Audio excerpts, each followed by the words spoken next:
welcome to Standing on the Edge. This is your host, Randy Saplata. Today is January 20th. Today we'll talk about prophecy is only what you want to see on the edge of the coin. We also have the topic of if it's so easy, why doesn't everyone do it during Think Like the Rich? And today's personal story will be labels. What are they good for? Finally, we'll finish off the show with what would happen if.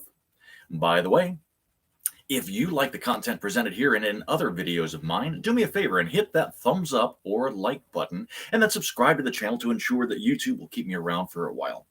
You are listening to Standing on the Edge. When we come back, it's time for the edge of the coin.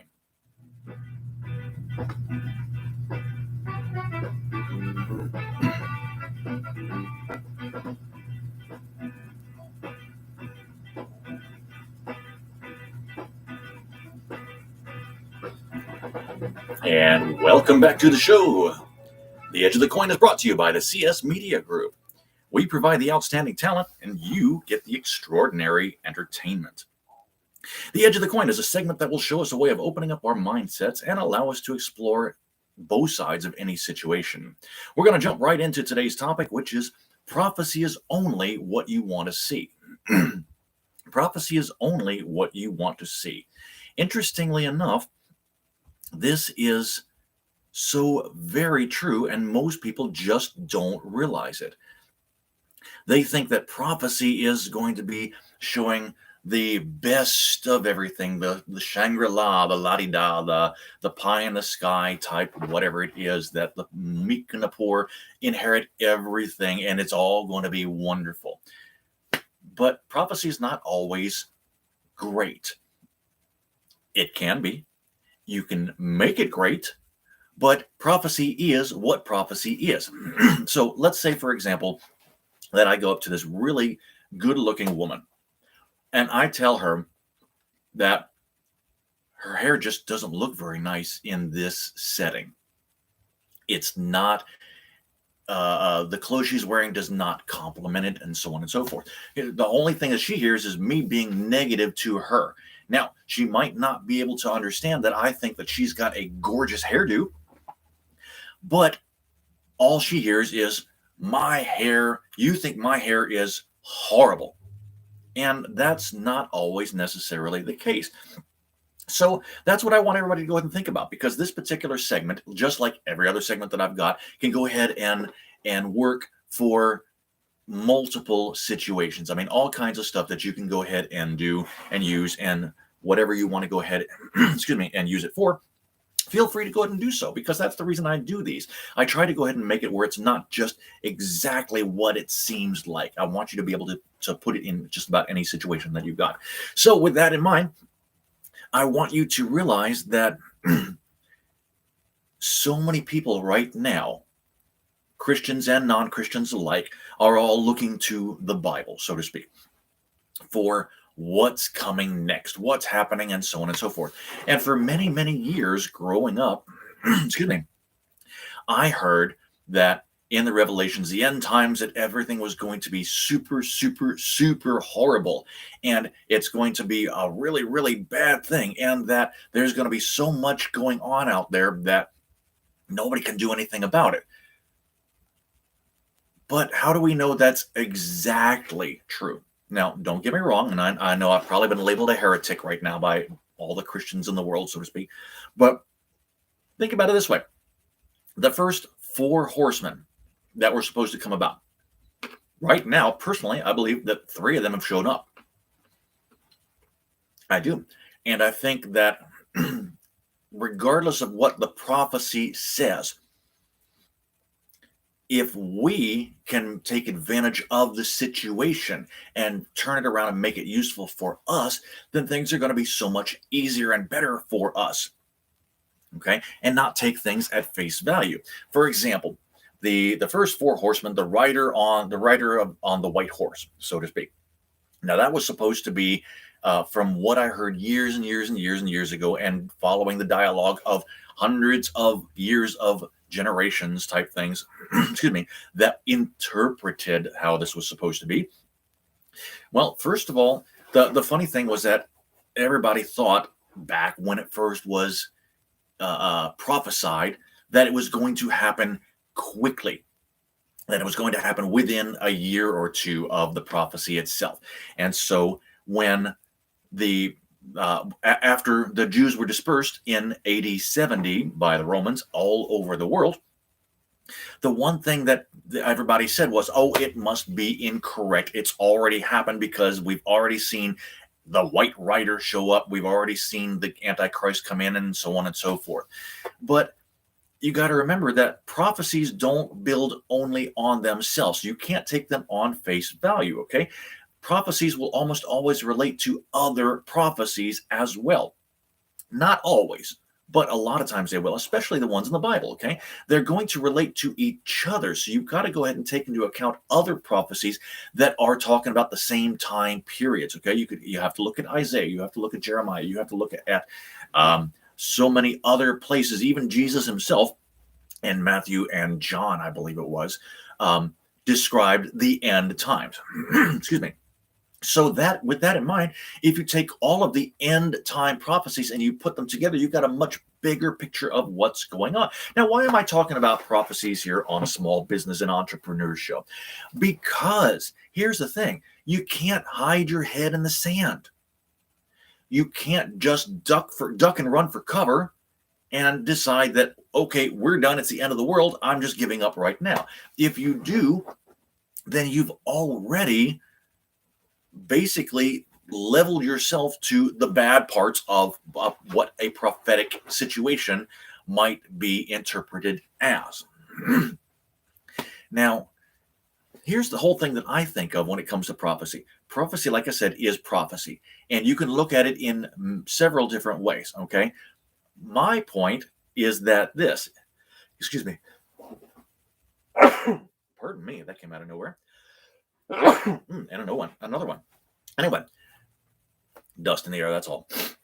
Prophecy is prophecy, okay? If you take a look at the prophecy that's being made for whatever you think is happening out there, and you prepare yourself for it in any way possible, good, bad, or otherwise, you're going to come out smelling like roses every single time. And yeah, you might lose a little bit of money, and you might lose a little bit of face here and there. You might have people talking about you going, oh, you shouldn't have done that kind of thing. But you know what? If you're an entrepreneur and a small business owner, you're used to that happening anyway. You're used to that happening anyway. There's always going to be people out there going, well, this is not a good time to go ahead and start doing whatever it is you're doing. And you know what? If you're really careful, you're going to go ahead and make only a tiny bit of money in this because it's not a good thing to do. And you're going to find the people that are out there like, oh, but you've never done this before. Are you sure you want to do this? I'm just looking out for your health and safety and well-being and so on and so forth. Parents love to do that. Trust me. I know. I've done it myself with my own kids. And I have to be very careful on that.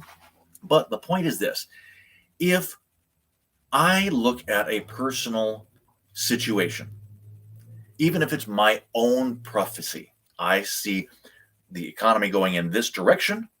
Therefore, I want to go ahead and pretty much move with the economy in this direction, but also take precaution because if things shift on me, I want to be able to pivot at a moment's notice.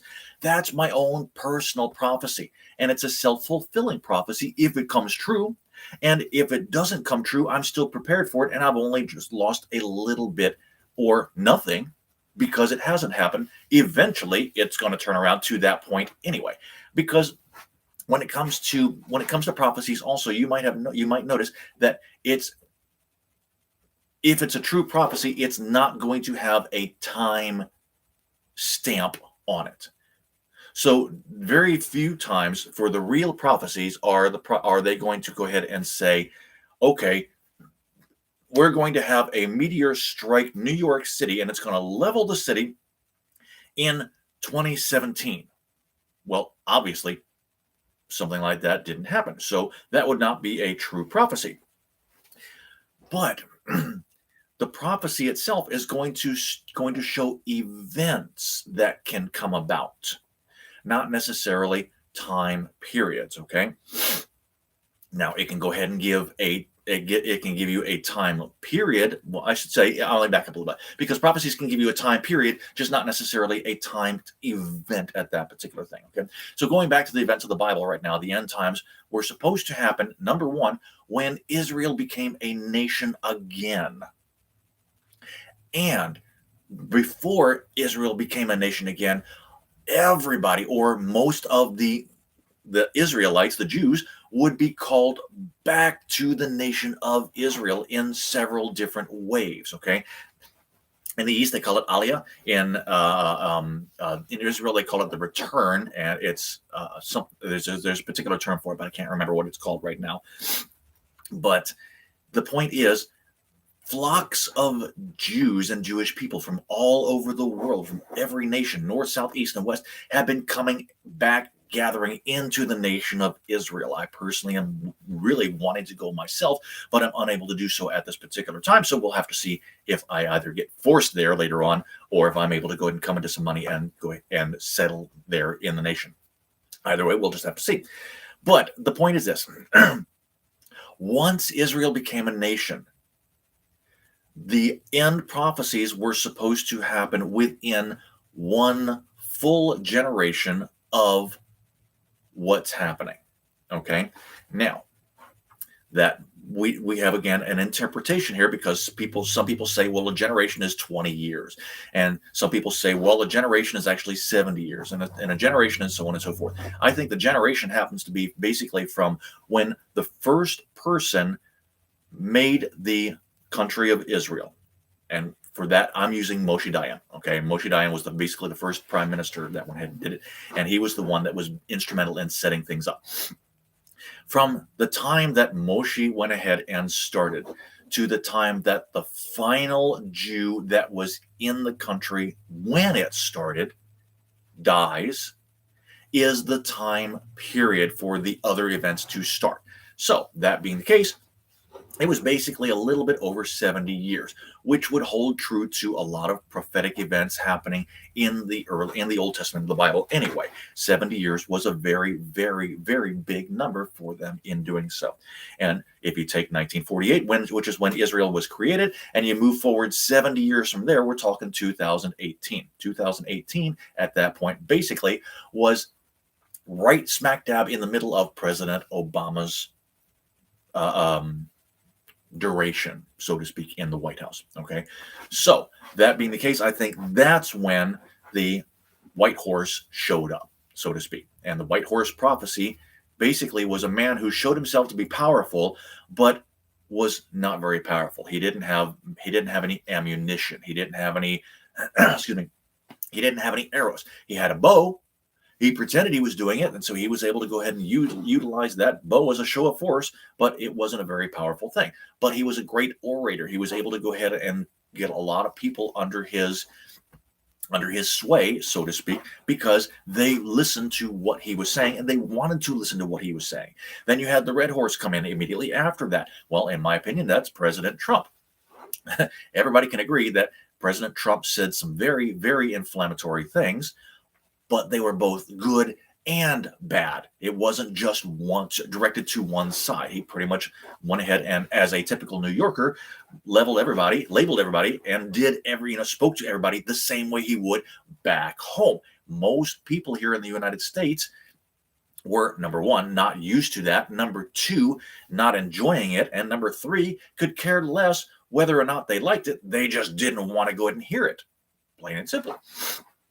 But President Trump was President Trump. He just did what he did. Okay, we had the third event come in, which was supposed to be a great famine. Now, for those of you here in the United States, you may or may not have seen this so far. We're pretty much right in the middle of it, and that's because even though we haven't had our economy crash as much, so to speak, we have had it crash quite a bit with the beginning of COVID. We had it completely shut down for 6 weeks, which has never, ever happened in the world, ever. And it was a global event. It wasn't just here in the United States. It was shut down for 6 weeks and then slowly opened up little by little. And because of that, people lost their jobs, people lost their income, people went ahead and they started starving. And then in addition to that, that ushered in a lot of the illnesses that were coming in from there. And to me, that's where we're just about to hit. I don't know if we're actually on the fourth horseman yet or not, which is people are dying due to starvation, due to animals, due to war, due to people jumping back and forth. I actually think that's going to happen with this next presidential election because we're going to have, in my opinion, a civil war on our hands. And so that's where I want you to be prepared for what's going on, especially if you have your own business, small business or otherwise. Because if you're prepared for it, you can go ahead and gather everything up, boom, put it off in a storage unit or run with it, go somewhere else to continue doing it on a mobile basis. Or if you're stuck where you're at, you're going to have to go ahead and protect yourself if you have to go ahead and stay there. Otherwise, people are going to go ahead and break into the business. They're going to steal from you. They're going to go ahead and try to collect any kind of asset that you've got. They're going to lie, cheat, and do anything they possibly can to get riches from you. This, of course, has happened over the ages as well. People have always done this, but it's going to get so much worse, in my opinion. So you have to be prepared for it. If you're prepared, great. If you're not, well, you've only got a little bit of time left to go ahead and do so. So that's why I want to go ahead and talk about prophecy and have been talking about prophecy, because if you are taking a prophecy of any kind and you're preparing yourself for it, then that's fabulous. This is exactly where I want you to be, because then you, like me, can go ahead and pivot any which way you can go ahead and pivot and be able to do whatever you need to do. Now, I love my businesses because I have a couple of different ones. Number one, I'm a radio show host, and I also go ahead and host trivia at certain restaurants throughout the evening. I can go ahead and take that anywhere on the road. I'm also a business consultant. So any business, small business or otherwise, that wants to go ahead and get advice from me, I can go ahead and do that too. And I can do it virtually now as well. And however they want to go ahead and pay me, however we get together and decide on a certain basis, then that's exactly what happens. So I love my businesses and am able to go ahead and continue to do so. And I want you to do the same thing, regardless of where you are in the world. Just remember, if you've got a business that other people can utilize and you can do it and it's not stuck in one specific location, you are better off than anybody else. And that's where I'm going to end this segment. You are listening to Standing on the Edge. When we come back, it's time to think like the rich. We'll be right back.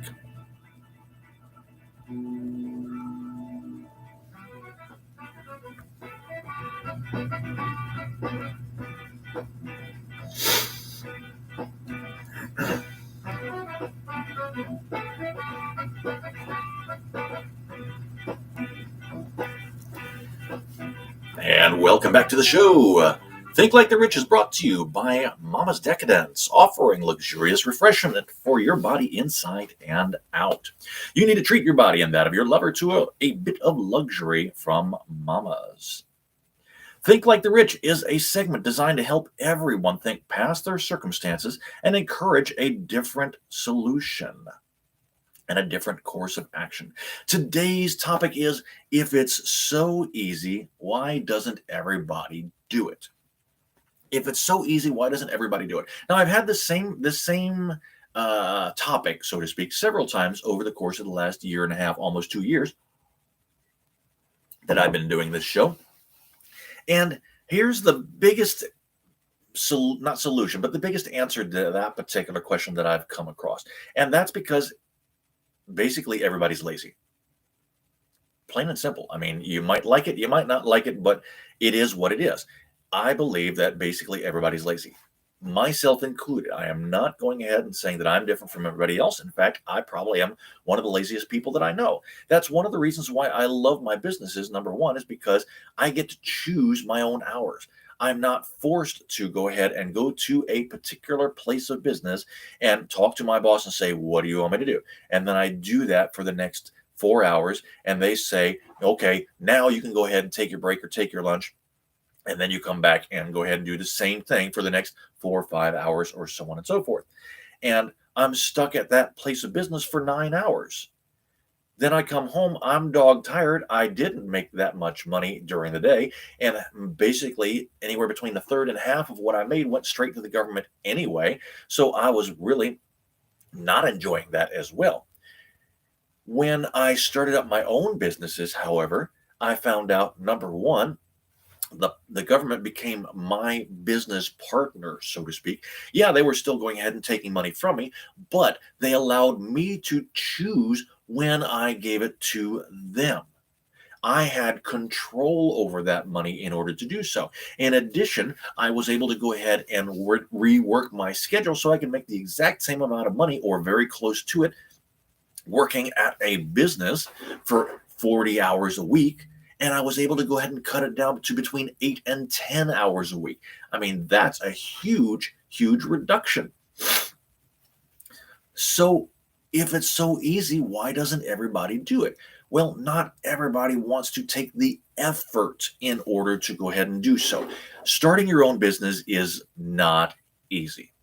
It's simple, but it's not easy. Okay. You have to do certain steps. You have to follow certain steps. You have to follow certain guidelines. And then you have to go ahead and get that ball rolling. It's kind of like pushing a boulder up over the lip of a hill to get it to start rolling downhill. And you might not be that far from the top of the hill, but having to strain and push and really almost rupture your back and your legs and get your muscles going just to get it up and over is a super difficult thing to get it started. Once you get it started, wham, it's very easy. It's very simple because it's going to continue. That motion is going to happen until you either let it get out of control or it rolls off course where you don't want it to be. So you have to go ahead and make sure that you're right beside it to be able to kind of nudge that boulder little by little, taking it left, taking it right, whatever you have to do to go ahead and get along where you need to get along, following the path, so to speak, and not letting it slip off into the water or going off a cliff or anything of that nature. So the other thing, the rest of it holds true also, because if you don't want to be able to be in charge, everybody says they want to be in charge, but that's not true. Okay. If they really don't want to be in charge, they're going to find out very quickly that trying to go ahead and keep that boulder on course, your business on course, not navigating the paths and the twists and the turns and the slight hills and the bumps and so on and so forth, and the slow downs and the speed ups and everything that goes along with it. They don't want to go ahead and do that. They're the ones that need to be in their own job. They're the ones that want to be in their own job. They're the ones that want to have people telling them, do this, do that. Don't do anything more than this or that I have described for you, because this here on this sheet of paper is your job description. And I want you to follow your job description only. And the moment you try to go ahead and do something off of that piece of paper that is not part of your job description, they're going to hammer you 9 times out of 10. Sometimes, occasionally, you'll get a thank you for doing so, but that was not your job description. Therefore, I have to go ahead and write you up. I have to go ahead and discipline you for doing something that was out of your area of expertise, so to speak. Personally, I don't like that. Now, if as a business owner, I turn to myself or I look at myself in the mirror and I say, Randy, what you did was a great thing. It just wasn't supposed to be done at that particular time. I needed to go ahead and handle this first. Then I go ahead and chasten myself and I move on. And I go ahead and fix what I needed to go ahead and do. And I move and I go ahead and do the things that is absolutely necessary. And I take care of my business going that way. Then at that point, I can go ahead and tell myself, great job, high five, and move on. But I'm the only one that goes ahead and says, idiot, you shouldn't have done that. Or, you know what, that was a really good thing to do. I was very pleased that I went ahead and did that. And let's go ahead and try it again and see if it works the exact same way or better. And therefore, I'm going ahead and I'm getting all the rewards. I'm getting all the discipline. I'm getting 100% of it, good, bad, and otherwise. And I love that because I'm the only one accountable. I'm the only one responsible. When I do something great, I get the rewards. When I do something horrible, I feel bad for doing it. But it is what it is. A lot of people don't want that. They want a little bit of recognition. That's what they will tell you 100% of the time. They don't want a raise. They want a little bit of recognition that they did a great job, even if it was outside of their job description. They don't want somebody to come back and say, well, you should not have done that. You're in trouble. Then they feel like a 2-year-old being smacked on the hand by mom or dad, or a 6-year-old going, saying, go stand in the corner kind of thing. We're adults. If you got a job, you're pretty much wanting to be treated like an adult. And that's pretty much how that works. So if you don't or can't handle making all the decisions, don't make all the decisions. That's about it. Now, on the flip side, if you can't handle all the criticism that comes along with it, then you shouldn't make all the decisions. Plain and simple. Okay. As a business owner, your first thought is the business in its entirety as a whole. That's where you are 99% of the time. Then you delve down deeper to make sure the business is continuing the way that it needs to continue in the details. If you're selling your particular product or service, if you're selling it at the right price, if you're collecting the money, if you're able to go ahead and to market yourself to other businesses or people or whatever client you happen to be in, then you're able to go ahead and check that and to work it that way as well. If you are able to go ahead and spend money on certain things, you spend the money. But when the things don't go right correctly, such as you went ahead and spent, let's say, $100,000 on advertising, and it's easy to do over the course of a year, and that advertising didn't get you very much money, or excuse me, that very much clientele coming back into your service, then you got to go ahead and suck up and say, I made a mistake. I'm not going to do it that way until I perfect what I'm doing, and then can go ahead and try it again in a different format or a different direction or a different type of advertising on that same media. There's all kinds of media that you can go ahead and use for this. So if you perfect it with the free stuff first, and then go ahead and move on to it by paying for it in some form or fashion, then you're going to be better off in doing so. And this is how you start thinking like the rich. But if you want all the glory, but you can't handle anybody saying, that doesn't work, then you are not cut out to be a business owner. Excuse me. So many people say, but having your own business is all about sticking it to the man. Well, guess what? As the business and a business owner, you are the man. You can't stick it to the man because that's all there is. And if you go ahead and try to do so, then basically what you're going to end up doing is losing your business. Plain and simple. You're going to lose your business because there's no other way to go about doing that. How do I know? Because I've done it. Now, when I first started out and I decided I'm going to go ahead and stick it to the man, I'm going to quit my job, I'm going to do what I want when I wanted. Number one, I had no clue what I really wanted to do. I didn't have any clue as to what I wanted to do. I didn't have any idea what was good for me, what was able to, what was needed, what was allowed, so to speak, what the government wanted me to do. Nothing like that. So I started searching for side hustles, basically is what it was. Well, I can do that. Oh, yeah, that's cool. I've got business in the travel experience. I can go ahead and be my own little travel agent, and I can go ahead and start selling these types of packages to everybody that wants it because I can go ahead and talk it up. That's not that big of a deal. And I tripped and fell on my face. Why? Because I was lazy. I didn't put in the legwork that needed to be done to begin with because it was not easy to do, easy to set up, but the discipline that I needed, the discipline is the big key word right there. So much so that I will probably go ahead and talk about that again in the next segment too. But when I needed to go ahead and get out and start talking to everybody, I couldn't. I didn't. I wasn't going to because I wasn't disciplined enough to be able to just say, hey, Joe, this is what I do. Hey, Mary, this is what I do. Hey, Sid, how would you like to go and hear about what I do? And I didn't talk it to everybody. I would pick and choose and probably talk to about one in every 100 people that I should have been talking to. And so, therefore, spent money on a business that just pretty much flopped on its face from day one. Okay.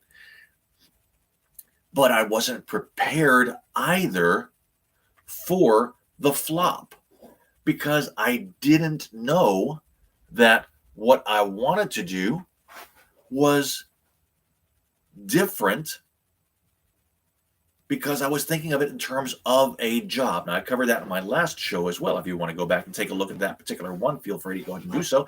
But I was treating my business as a job, not as a business. Why? Because I didn't know any better. And I've had to learn that over the course of the last 12 years. Okay. Being a business owner does not necessarily start with the creation of a business. Being a business owner starts when you start thinking like a business owner. And that's a complete reversal of what most people do when they're thinking of a job. The business is not a job that you can do, that's part of the business. And it's probably the least important part of the business because the rest of it that goes along with it, setting yourself up for success, is the most important parts of it. And that's 90% of the rest. The last 10% is important, but it's not nearly as important as keeping yourself safe so that if you do fall flat on your face, you're not going to come out with all kinds of scars all over your face because you've been cut up by hitting the road. That's why everybody doesn't do it, because they're not prepared for it. It is easy. It can be simple if you know what you're doing. And the more you practice at it, the better you're going to be when it comes time to getting it correct. You are listening to Standing on the Edge. When we come back, it's time for the Tales from the Edge.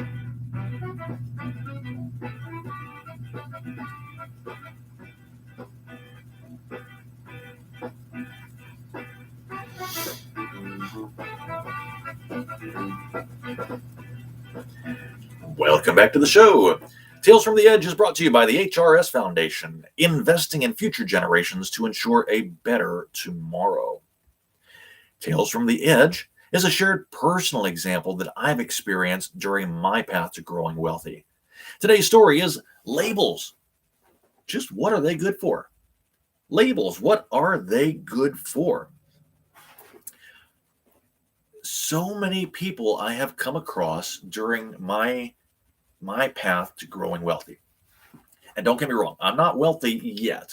I'm well on my way, but I'm not quite there yet. And the way that I look at wealth is not the way that many other people will do. Okay. Everybody's got their own correct versions of wealth. Some people think, well, if you got $1 million in the bank, then you're wealthy. Or if you have a net worth of $10 million, then you're wealthy. The way I look at it is the way Robert Kiyosaki looks at it. And that's in terms of time forward. How much time can I not work and still have income coming in to me? That would be when I'm wealthy. So if I can go ahead and pay all of my bills and not have to work, then I'm infinitely wealthy, plain and simple. If my bills are only $1,000 a month and I make an income of $1,000 a month and I don't have to work, then I'm wealthy. I'm not quite there yet, but that's what I'm striving for right now. But here's the funny thing, because so many people think, well, you're wealthy or you got a lot of money or you drive a great car, therefore we're going to label you with other things. On the flip side of that, if they hear that you're the CEO, then you must have a lot of money. You must have a lot of time. You must have a great car. You must have the flashy watch. You must have all of the accoutrement that goes along with it when you are labeling yourself as the CEO. If you're talking to other CEOs and you're labeling yourself as a salesperson, well, then they are looking at you like, okay, you're pretty much a time waster. And most of the time, that's the case because they don't want what you've got to go ahead and offer. You've got to prove to them that it's a different story. If you went to, let's say Columbia College or Columbia University or Wheaton University or sorry, not Wheaton, Wharton University, and you had your MBA from the University of Georgia or whatever it is, something like that. That's your label because you have an MBA and therefore you can go ahead and do anything that you want. And MBAs, any kind of business degree, so to speak, whether it's a master's or it's a bachelorette or something of that nature. And it doesn't matter whether you're on a medical science degree or you're going to research and development or you're going into business or you're going ahead and being a chef or something of that nature. Whatever the degree is, that's basically the starting point. Let me repeat that. The starting point. It doesn't mean that everything opens up and is nice and easy and it's going to come raining to you, falling out of the sky just because you got your degree. This is where you start. Everything prior to that degree, that label, that whatever it is you've got that you had was in preparation for that. Okay? Think of it this way. You graduate high school. What is it that they say comes with your diploma? You have written literally on your diploma, you have basic life skills mastered. Basic life skills. What does that mean? That means that you can read, that you can add and subtract, that you can multiply and divide, that you can begin to reason for yourself, that you can start elementary research, that you can write coherently. That's a preparation to get into the college level of education. That was preparing for it. If you didn't go into college, then it was preparing you to go ahead and get into your job, whatever it might be, whether it's working behind the counter of a behind the counter of a McDonald's, or if it's behind the counter as a barista, or if it's behind, or if it's working getting carts at your local grocery store, or working in a convenience store sweeping up, or going out and putting tires onto a car, or whatever it is, something like that. Your basic life skills prepared you for that. There is very few courses out there that will entertain, let alone prepare you to start as a business owner of some kind. Even your business programs at most schools, they prepare you for a corporate job. They prepare you for a specialty in that business.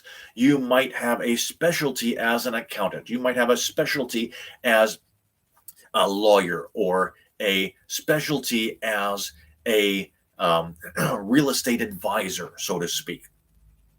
And there's multiple different disciplines as well that you can go ahead and study up for. But nobody prepares you to be CEO. Nobody. They'll prepare you to work your way up to that point, but nobody says, here's my CEO program. You can go ahead and get started from day one. Why? Number one, because it's not something you can really learn over the course of 6 months. It's possible.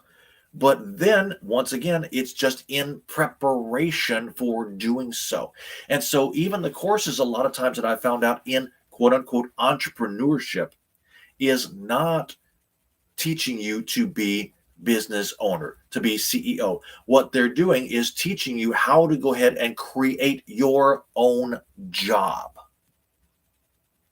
They're not teaching you about how to go ahead and be everything involved in the business and for the business so that you can then delegate to other people and allow them to work what they do and use their specialties in that business so that you can then focus on growing the business. And that's what a CEO does. You have to learn that most of the time for yourself in what's labeled as the School of Hard Knocks. It's done on the streets. And that's why so many people flop at trying it, because they don't understand that mindset flip that goes along. That's where they go ahead and fall flat on their face. And also at the same time, they don't realize that the governments of any world organization, basically, so to speak, want those businesses to succeed to a certain degree. They don't want them to get out of control. They don't want them to go ahead and succeed to the point where they start getting more popular than the government, but they want the business to succeed. Why? Because if businesses succeed, that means that people will pay taxes. People will go ahead and give money to the government, either willingly or unwillingly. They will still give money to the government, and that's what a government wants to do. It wants to collect as much taxes and money as it possibly can to be able to stay in power as long as it possibly can. So let's go ahead and get back to labels. What are they good for? Pretty much nothing. I mean, if you want to go ahead and use the labels, then you can go ahead and understand that it's going to go ahead and set an idea or a pedestal up that you can utilize for that particular person right there in front of you. So if you're wanting to go ahead and become business partners with the government, you want to go ahead and set yourself up as CEO, because they're the ones that you're going to talk to, and they're the ones that they want to talk to while they're going along as well. And so therefore, have to go ahead and get an intelligent conversation going with the government so they can see that you're not just a complete stupid idiot and can go ahead and get more money coming into them, and therefore they want you to succeed in doing so. As a business, even if you're a small business owner, if you're trying to go ahead and make money for yourself by selling your particular product or service, whoever it might happen to be to, at that point, you might have to set yourself up as a salesperson. So you can go ahead and say, hey, this is what I do. Come invest in my company by purchasing these items or these services. As a customer service representative, if you're the only person that is in that business, you then put on another hat and say, okay, I will be happy to go ahead and sell that thing, that product, that service to you. Here's how much it costs. I will go ahead and set it up for you. We'll get you a time to start, a time to end, so on and so forth. And this is what you can expect. And they go ahead and do their representative type thing. If the client has a complaint, then you put on another hat and you become your not just customer service representative, but your complaint specialist, so to speak. And you've got to go ahead and do that. Then once again, these are labels that you've put on yourself in doing so as the business owner, so to speak. And as a small business owner, you are responsible for wearing all of those labels. So if I were to go ahead and take each of those labels and put them on a little name tag, and they would go ahead and stack up my whole chest here, probably from my belly button up to my throat, to go ahead and put as on me. And I would just pick and choose whichever one it happened to be, depending on who I was talking to. That's tiring. That's very tiring. Once you get past that, and you can go ahead and start delegating out all of those labels to other people. Here, I want you to be the customer service representative. When people call and talk to them that I've sold, I want, as a salesperson, they're going to talk to you. You need to go ahead and do this. Then I can go ahead and go out and hire a salesperson. Say, here, you're the salesperson because I want you to go ahead and sell this, so the customer service representative can go ahead and take the order and go from there. They can go ahead and come back and say, okay, my accountant, I'm really not that great of an accountant. I need somebody that knows better than I do. Here, let me hire you. You are now my accountant. You go ahead and take care of all of these services. You're going to check in with me periodically so I can understand what's going on, and we can agree or disagree as to what's happening and figure out where the business needs to go to.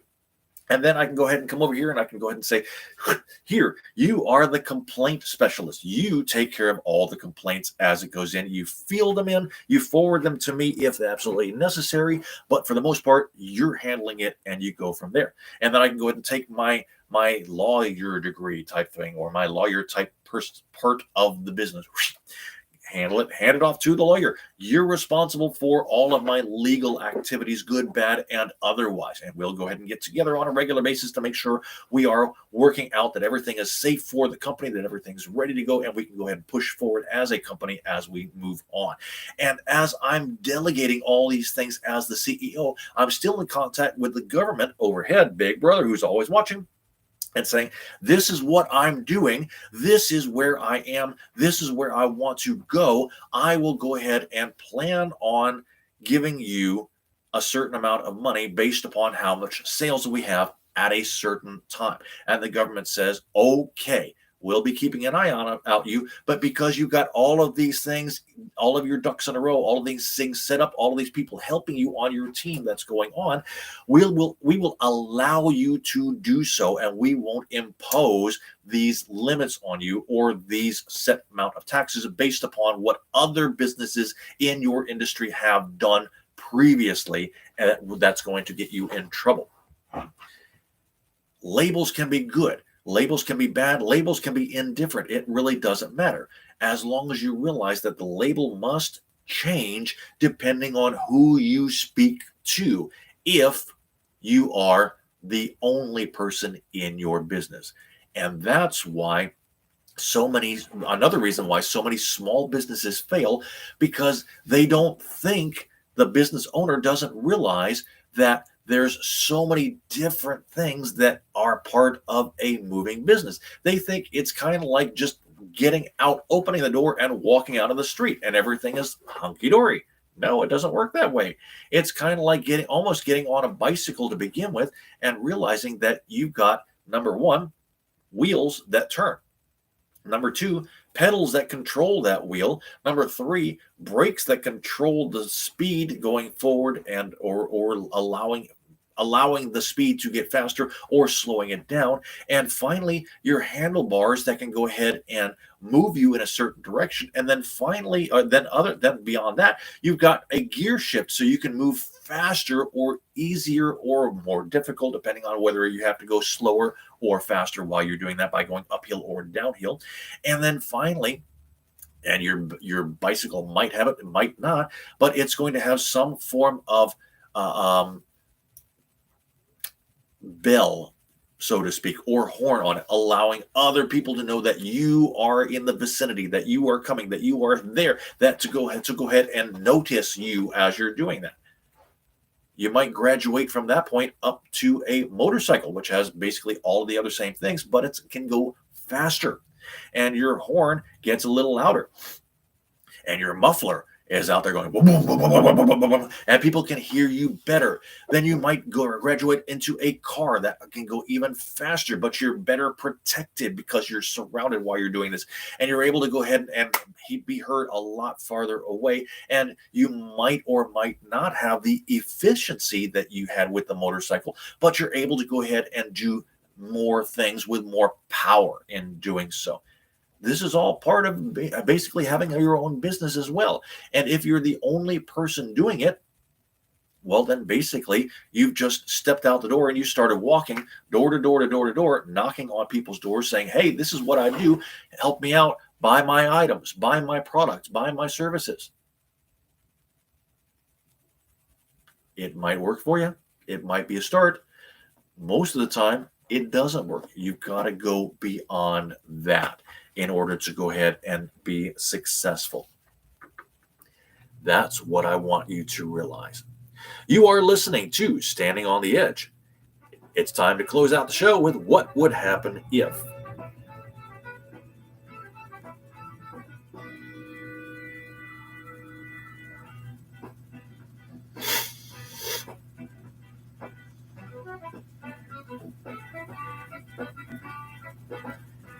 Welcome back to the show. What Would Happen If is brought to you by DJR Enterprises. Today's topic is actually going to be part 2 of last week's, which is if what you're doing isn't working, do something else. If what you're doing isn't working, do something else. Now, this sounds like a Captain Obvious thing. If you've been here in the United States, you've seen a certain commercial that's been happening over the course of the last, I don't know, 5 or 6 years or something like that. And Captain Obvious tells you pretty much the obvious, exactly what it is that's out there, okay? And this might be the case for your small business. If you are a normal person and you've never had your own business prior to starting up whatever it is you're thinking about doing, then you're going to be tripping a lot of times over the obvious. And if you go ahead and look in any business book, if you look in any college course, so to speak, or the manuscripts they go ahead and send you, they're all going to go ahead and say, well, these are the obvious things that you have to pay attention to. But I went ahead and pointed out over the course of the last segment, most of the obvious things that so many people go ahead and get tripped up on. It's a dirty business. Somebody's got to go ahead and get dirty. But the thing that most people don't realize is that they go ahead and they start up their baby. They've created it. They've thought it. They come up with a concept. They've put it on paper. They've gone ahead and fleshed it out, and they've got it started. But it may not be working for them. Case in point, I went ahead and mentioned a little while ago in one of the earlier segments that I had that I was going to go ahead and be a travel specialist, so to speak. And I was going to go ahead and have my own travel company and be able to go ahead and make tons of money because I got commissions coming in from the airlines, and I got commissions coming in from the cruise lines, and I got people that want to go ahead and just come to me. But just starting it up didn't work. And talking about it to 1 out of 100 people didn't work. And spending money on the name of the business didn't quite work. Why? Because I didn't realize that, number one, it was more than just that. I wasn't doing the obvious. I wasn't getting past the obvious. I was still blinded because I had my eyes covered with the things that I was wanting. The extra money that was supposed to come in, the travel ability that was able to come in, the fact that I could go ahead and go and do whatever I wanted, whenever I wanted. These were all great things, but they were supposed to be results of the hard work that I was not willing to put into the business to begin with. That's where I messed up. And I've done it so many times over and over and over again. So many times. I mean, trying to be my own dance instructor, that worked for a little while, as long as I was working for somebody else. And it was preparing me for my own business, but I didn't quite catch it. I didn't quite get the concept. Trying to go ahead and be a legal specialist, selling legal plans, didn't work because I didn't know the obvious things to look out for and to allow them to go ahead and try to work with me and get me better in doing so. Travel specialist, you heard about. Trying to sell insurance didn't work. Trying to go ahead and get other people interested in consultations didn't work to begin with because I didn't know what was going on. I had to try to do that several times. Being my own radio show host worked after I was able to go ahead and do all these things. But there were so many different things from previous experiences that I flopped on my face again and again and again and again and again. I mean, I literally, if you were to go back and tally up all of my past businesses that I have started and buried all over the place, so to speak. I had to put down.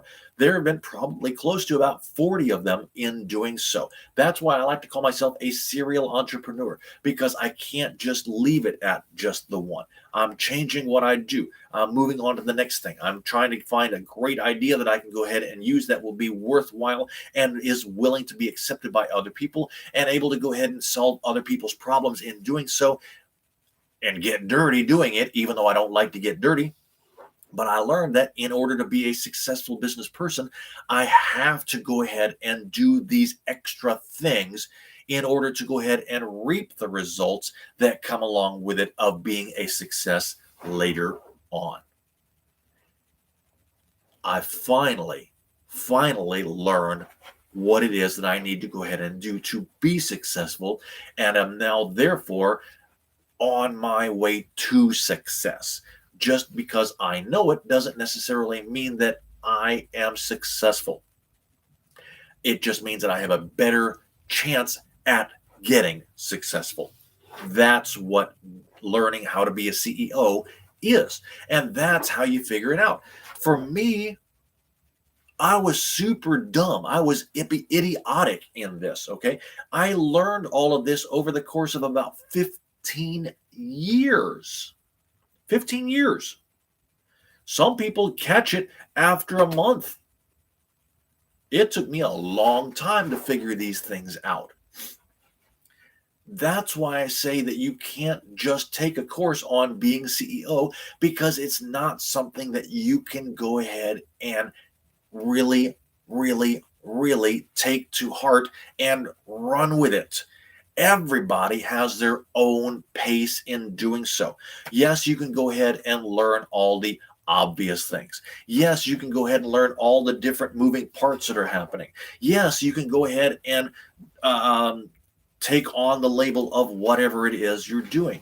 Yes, you can learn all the vocabulary that comes along with it and is necessary for doing so. And yes, you can go ahead and be able to delegate different things to different people and so on and so forth.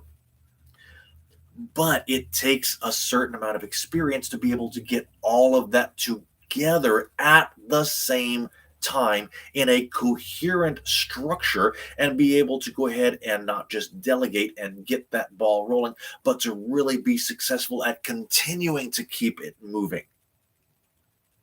And that is the CEO program that most people can't grasp, because it doesn't come most of the time in 1 month. It doesn't come most of the time in 2 years. It doesn't come most of the time in 8 years. So many people, if they start off like I did with the job mentality, with a job like idea of how things worked, it takes a long time to flip over completely to the other side and realize, God, what was I thinking? Now I get it. Now I understand. Now I can move on. But it's part of that process of becoming that label, part of that process of starting that successful business. Sometimes, many times, most of the time, you have to stop what you're doing, bury that idea because it's not working for you at this time. You might be able to go back and pick it up again later on and make it a success, but right now it's not working for you. Therefore, you have to just put it away, put it aside, bury it, move on to something else. And so many people are not willing to do that because, number one, they don't know they have to. Number two, they're too lazy to do it because they want to continue to do what they've had envisioned in their mind that's going to make them a success. And number three, they think, I can do this. I'm going to struggle and strain and really push and try to go ahead and do everything that I possibly can until I die to make this happen.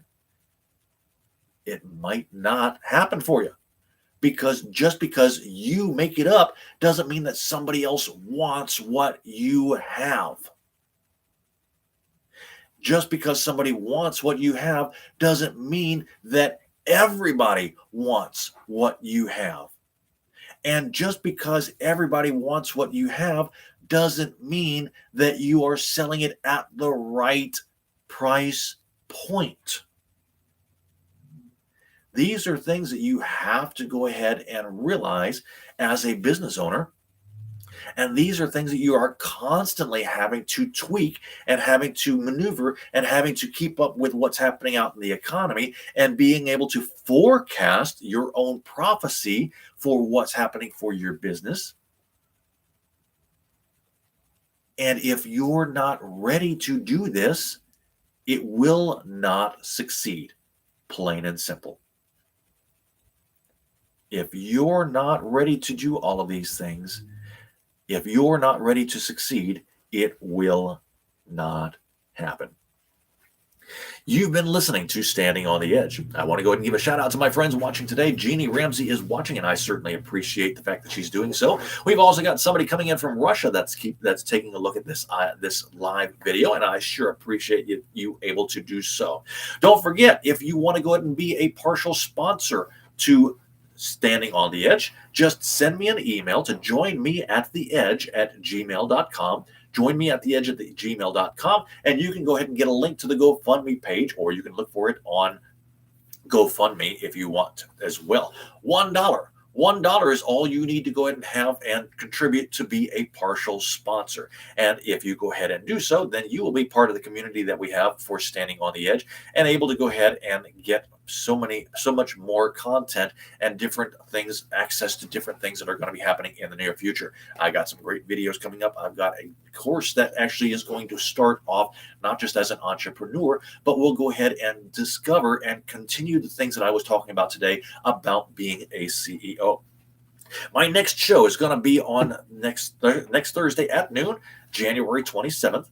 But until then, I want you to remember, expand your own awareness. Think of something every day to help you on your own path, and hopefully soon I'll see you joining me on the edge. Have a great weekend.